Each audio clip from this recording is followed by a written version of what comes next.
Hi, I'm Laura Flanders. This week on the show, out of the galleries and into the streets. This week on the program, I talk with one of the most recognized street artists in the world. Her name is Swoon.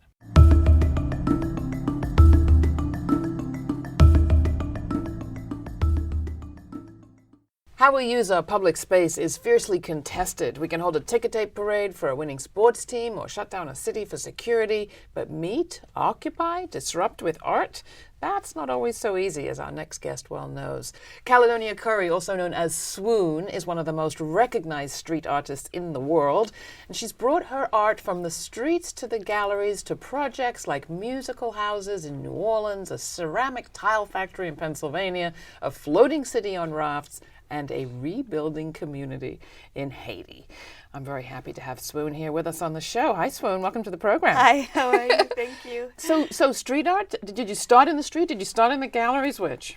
Well, I started in the street more or less, although I have a fine arts background, but very immediately upon moving to New York and beginning to study, I realized that I needed to make something which was more deeply involved in my life, and that was kind of my first answer. So when did that all begin and how? That began about 1999, 2000. I was still in school at the time, and I just had a sort of a breakdown around painting and around the kind of channels of fine arts and the role of art in our lives in that way. And so I just started to create projects that would function differently, and the first one was a series of posters that happened outside on the street, and it became like a kind of a total obsession from there. So what upset you about the sort of normal run-of-the-mill art business world? Yeah, well, I think that there's this feeling that what you're going to make is a square that's for investment that goes over a couch, and that's the whole of its life cycle. And for me, I was like, no, creativity is everything to me. I need to make something that is my life, that's part of my life, that intersects with the city, how we live our lives, how we perceive ourselves, how we occupy our spaces. You know, I wanted to kind of get creative in a way that would turn the wheel of how I understood my own life. And so for me, it's been a process of answering that question in about 1,000 different ways. So how does it go from, I've seen you put up your work on the street, but then I've also seen you work with entire communities of people. How does that part happen? Is it just automatically people come up, they want to take part?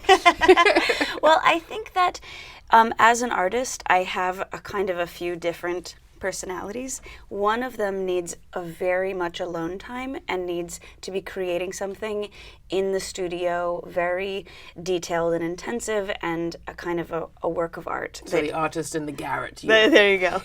And then, but after a while, I start going, oh my God, like there's this other part of me. I need to engage with people. I need to be around people. I need to be working together with people, because I feel like that's kind of one of our deepest human needs, is like working together on things. So then what happens to the artistic vision? Well, then there's the struggle. So you kind of bring that into community, and all of a sudden it's like this whole other process, and you have to really be willing to let go of a lot of things to understand that your ideas are definitely not always the best ideas, and to be fed by the ideas of others, and be brave enough to share your ideas, kind of all of these things. And then oftentimes after like a few months of that, I'm like, oh my God, I need to go back in the studio and just do my own thing for a little while, you know. So for me, it's a cycle. So tell us a little bit about the Haiti project, which sounds amazing. So the project in Haiti started 5 years ago, kind of in the immediate aftermath of the earthquake. And the moment that I had was that I had been working on the floating rafts that you talked about. And it was a thing that I had done with a huge group of people. And we kind of essentially had moved mountains in order to make this really ridiculous, wonderful thing happen. And the whole time I was like, this is amazing. But what would happen if we used this much creative resourcefulness and brought it to a situation of crisis or need? Like, how would that, you know, could we sort of do as unlikely of things? And so artists as problem solvers. Basically, yeah, and as kind of human being communicators. And so I got together with a small group of friends right after the quake, and we said, okay, let's put our minds to this problem. And we connected with a small village who were farmers who were kind of organizing themselves in an organization called the Mango Growers Association. And they were just outside the epicenter of the quake, and they were kind of a little bit out of the pathway of a lot of aid. And so we connected with them directly, and I kind of soon found that there was a real magic in being a small group of human beings connecting directly with another small group of human beings, and just saying like, hey, let's work together, and kind of reaching for resources from my own creative community in New York and bringing them to this situation of rebuilding after the earthquake. And so the first project that we did was actually beginning with a community center, and then we did some rebuilding, 2 homes, and now we're working with the farmers who want to start a bamboo project around trying to see how that kind of fits in architecturally, and also doing some kind of after-school programming and different things, because I started a bit naively and quickly realized that what we were building was a very long-term relationship with a place. The thing that we heard a lot after the earthquake was that earthquakes of this magnitude had happened in a lot of other places but weren't nearly as devastating. And what we saw when we got here was that that was basically a result of the economic situation, that everything is imported, all the building materials are really expensive. People can't afford to use enough of the right material. And so you have all of these, cinder block building after cinder block building that's just pancaked. Our solution to the problem that we really saw there was to go with an earth bag style of building. The actual shape of it is very strong, and it uses less material per square footage than, say, a square house would.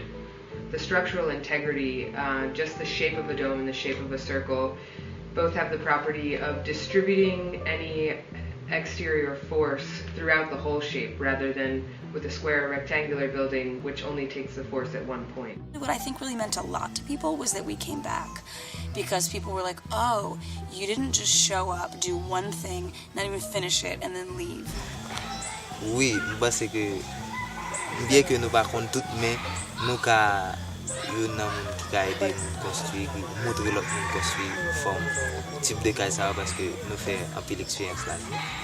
The greatest thing about earthbag building is, with some healthy hard work, you can build your own house rather than paying someone else to build your house for you. A third of our budget goes directly to employing local laborers and cooks and skilled masons and craftspeople. The creation of jobs was really, really every bit as important as the creation of the structure. So we've learned a lot in the first 2 buildings, and now we are trying to create something which, we've had a few community meetings, we've asked what's working, what's not working about these structures, and we want to create something that continues to evolve in a way that's in direct kind of reciprocity with what we're receiving as feedback. Là, même font école professionnelle, informatique, mécanique, plomberie. Tout le monde, tout le monde, tout côté, tout partout quand je viens travailler là, tout le monde félicite le travail là. Je suis content de travailler en pile. Et moi, je dois prier pour eux tout, parce que je ne vais pas casser tout l'homme témoignage en téléphone. Après, bagaille ça. Oui. So what would be your advice to people who are working for all those nonprofits that got so criticized for collecting so much money and using so much of it themselves? Right. I mean, I don't believe that I really have a kind of a huge structural answer, because some of the problems really are huge structural problems, but in my own experience, the kind of small human scale was very effective. And so I would just say to not forget that, to not underestimate what one group of people can do when they reach out directly to another group of people. So that gets to the question of the value of art in a way. I know you're doing more than art in Haiti, but in the introduction, I talked about how contested public space is and how difficult it is to get partly legislative and police department buy-in to disruptions that aren't for sports or winning a war or I don't know what else. What case do you make to funders, to communities, to say, you know what, let's do this today. Let's put up this piece of street art. Let's work together on this piece of art. You can't eat it necessarily. It's not going to feed people. It's going to do something else. What do you say? Well, I guess I have quite a few different answers to that, but the first one that pops to my mind just has to do with people's sense of what happens when people get to be a hands-on part of creating their community. That I think that so many of us are born into systems that are already in place. And so there's a kind of a sense of alienation from those systems and from the physical world. And so I think that when we are creatively able to set our hands on something and able to be a part of the kind of the small and creative decisions of making our place, we feel at home, we care about our home more, we feel that it represents us and that it that we are able to kind of just feel more invested in and take care of it in a different way. And so I just think that like giving people creative outlet to be a part of having a say in what their city looks like is just part of a healthy community, in my opinion. And how does it intersect with the discussion around gentrification? Because everything I'm hearing you say is about bringing people out to express their creativity. But you're still going in, and in some places, the artist arriving is a alarm bell that the neighborhood's about to price them out. You know, it's interesting because when I very first started working on the street, the discussion around public space was completely different than it is now, because it was, I think that it was in that kind of post-September 11th era where the sort of, everyone was thinking about the kind of corporate takeover of public spaces, and there wasn't yet as much of an alarm that like the artist coming into a space and kind of being creative is an alarm bell, which it is now, and I absolutely see that. And so that's just been really interesting for me to kind of watch and be a part of, and I would say that some of the ways that I think about it are going from the temporary action to the long-term action. So when I started wheat pasting on the street, I was like, put up a poster, leave, right? And then the project, for example, that I have working on in Braddock is you have a group of artists who are sort of working on... Is this the ceramic tile factory? The ceramic tile factory, exactly. So we're working on a church and working to save this church from demolition. But in doing so, we're working on creating jobs for people locally to be a part of the recreation of this space.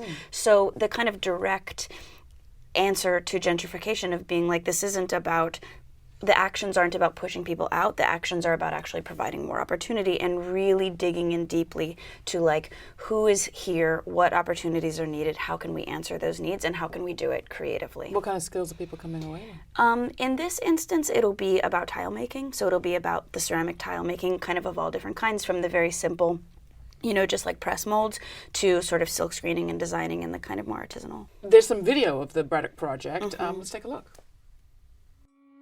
Hi, welcome to North Braddock. I'm here with the Heliotrope Foundation, and we are opening an arts-based community center, and we want you to learn more about the Braddock Tiles project and hopefully to be a part of it.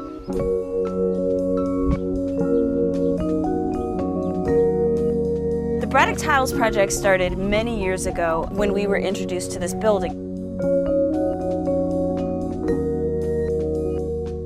I remember the moment of kind of just like looking up into the cavernous space, and I just had these really powerful visions of people being in this space and working in this space and using this space in so many different ways.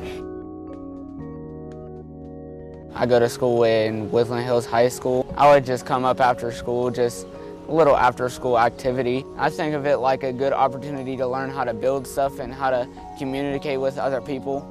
You know, it's all about learning new stuff.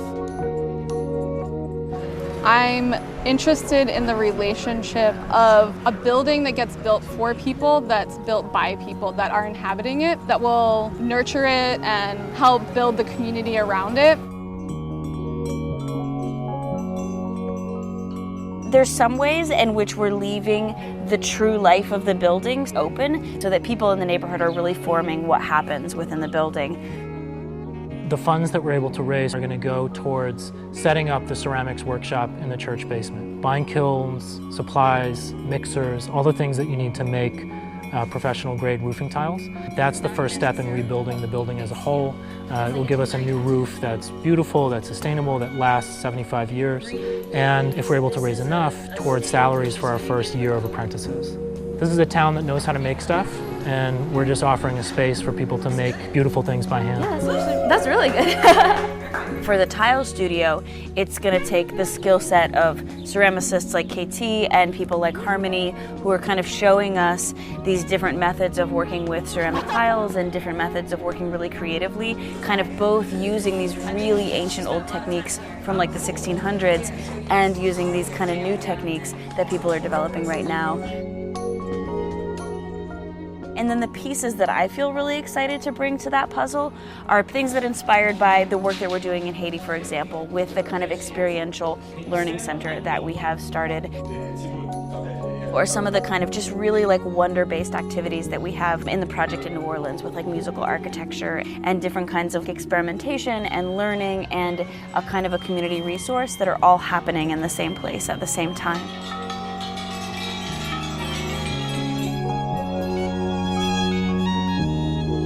for me, it feels really exciting, the idea of being able to really create a structure, kind of an anchor in this community. You've also done work in New Orleans. I think this episode's going to be broadcasting during Mardi Gras. So tell us a little bit about that work.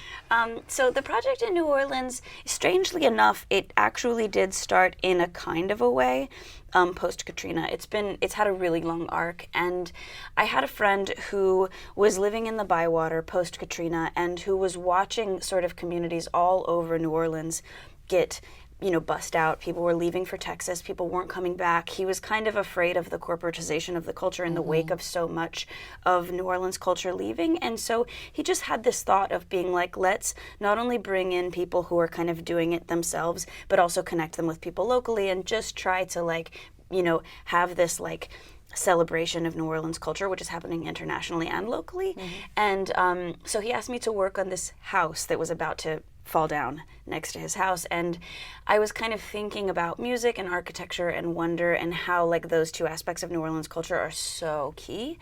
And so I just started thinking of a kind of a playable musical installation that would be incorporated in this house somehow. And between the dream and the realization, that original house actually fell down. But we had already kind of built up a lot of enthusiasm around it, and so the group that I worked with, New Orleans Airlift, kind of said, okay, let's keep going with this. And so we sort of reinvented that original idea into building new structures that would incorporate musicality. And, just thinking about once, you create these really unlikely kinds of moving structures, and when they pop up in different places in the city and people are allowed to interact with them, I don't really know quite how to describe it, but there's just this very strange joy that's born out of the unlikeliness of those moments. And so we've been kind of going ever since, of continuing to experiment and collaborate with people locally and people from kind of all over, and bringing together this traditional and experimental sort of art form. So properties, houses with musicality. There's a video. Can you set it up for us? What are we going to see? So what we're going to see is a video from City Park. We have been working on this kind of roving musical village, and one of its iterations was this summer in City Park, and it was a village of musical houses with kind of hundreds of collaborators and beautiful performances, and so that's what you're going to be taking a look at. All right, take a look.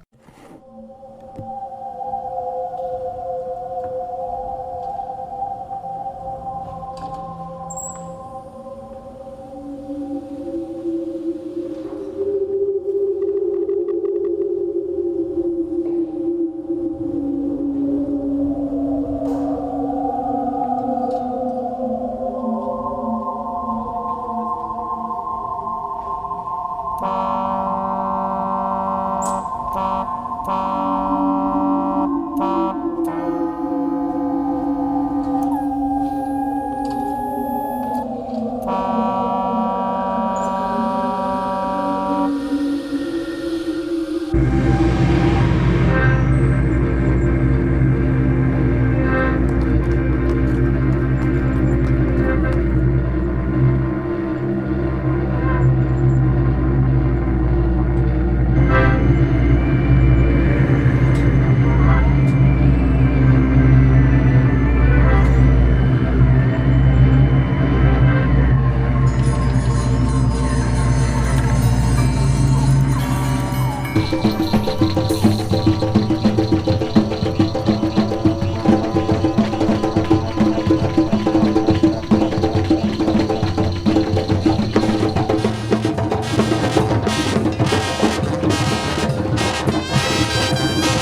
We had Molly Crabapple, the graphic journalist, on the show not so long ago, and she talked about the sort of strangeness of having one of her protest posters gathered in the permanent collection of the Museum of Modern Art. Yeah.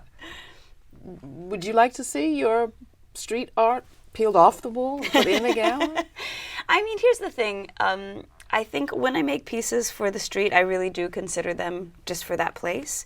But actually, when I was still waitressing in New York, I got a call from the Museum of Modern Art, and they were like, "Can you come here and bring some things?" And I was so confused.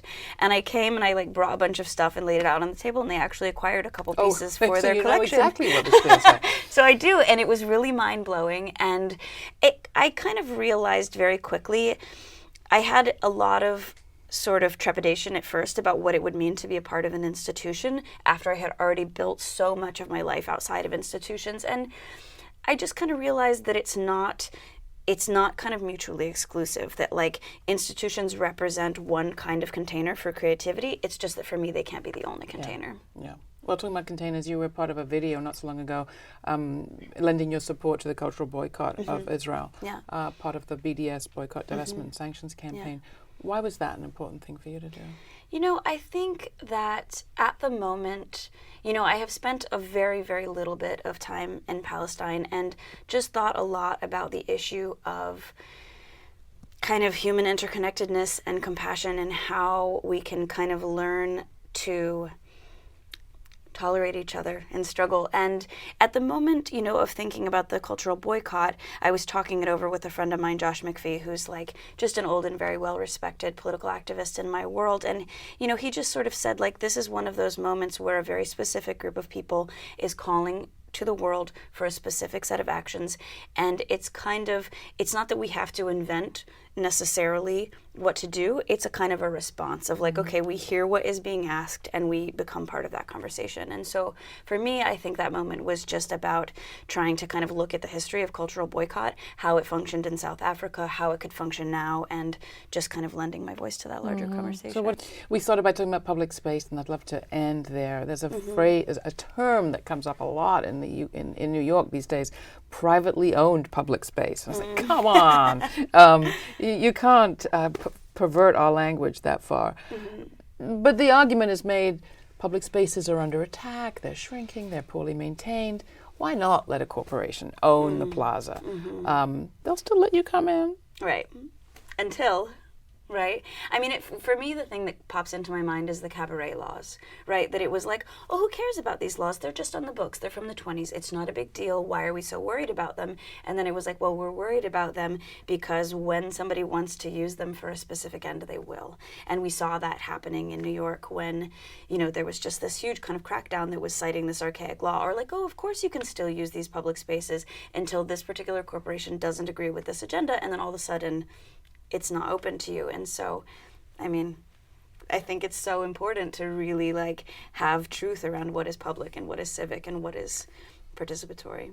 Public art in public places. Thank you so much. Thank you.